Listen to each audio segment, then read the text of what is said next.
I didn't learn about affirmations from a book or a motivational video. I learned about them at work. At the time, I was doing my best, but I constantly felt behind. There was someone in my department who stood out.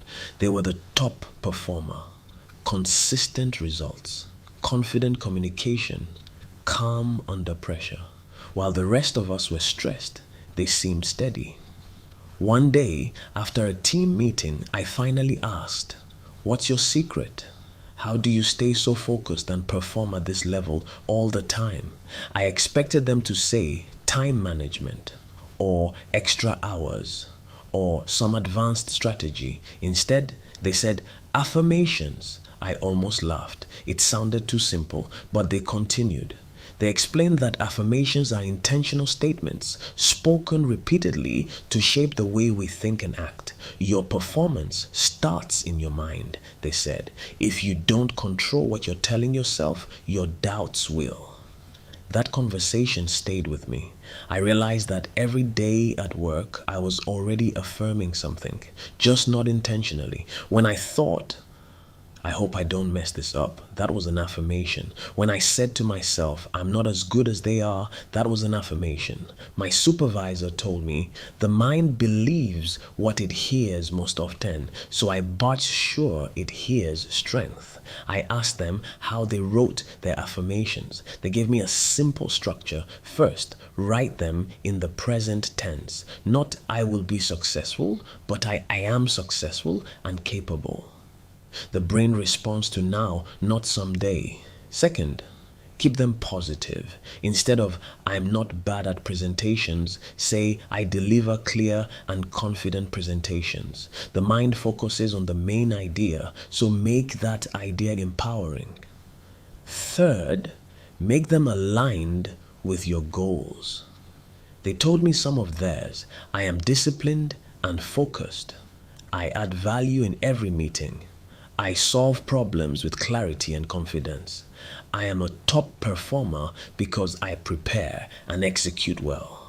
They said they repeat these every morning before work, sometimes in the mirror, sometimes quietly at their desk before opening emails, and especially before important meetings. "But do you actually believe them?" I asked. They smiled and said, "At first, not fully.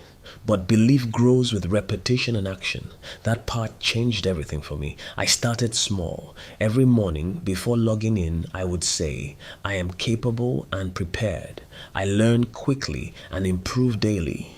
I handle challenges with calm and confidence." At first, it felt awkward, mechanical, almost fake, but I kept going. Within a few weeks, I noticed something subtle. I wasn't hesitating as much. I was volunteering ideas. I was preparing better because I saw myself as someone who prepares well. My behavior started matching the words I was repeating. That's when I understood the real value of affirmations. They don't magically make you successful. They change your identity, and identity drives behavior. If I believe I am disorganized, I act disorganized. If I affirm that I am focused and disciplined, I begin to act in alignment with that belief. I plan better. I follow through. I hold myself to a higher standard.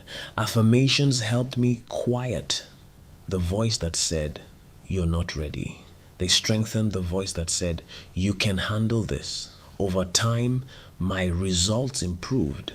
My confidence grew, and it wasn't because the workload changed. It was because my internal dialogue changed. I learned that success is not only about skill, it's about self-perception. Affirmations train the mind to expect growth, resilience, and excellence. When I repeatedly say, "I am resourceful," my brain starts looking for solutions instead of excuses. When I say, "I am improving every day," setbacks feel temporary instead of permanent. Now I understand what my supervisor meant. The secret wasn't just affirmations, it was intentional thinking. They decided what story they would tell themselves, and they told it consistently. And now, so do I. Every day, I choose words that strengthen me. because the conversation I have with myself quietly determines the results I create.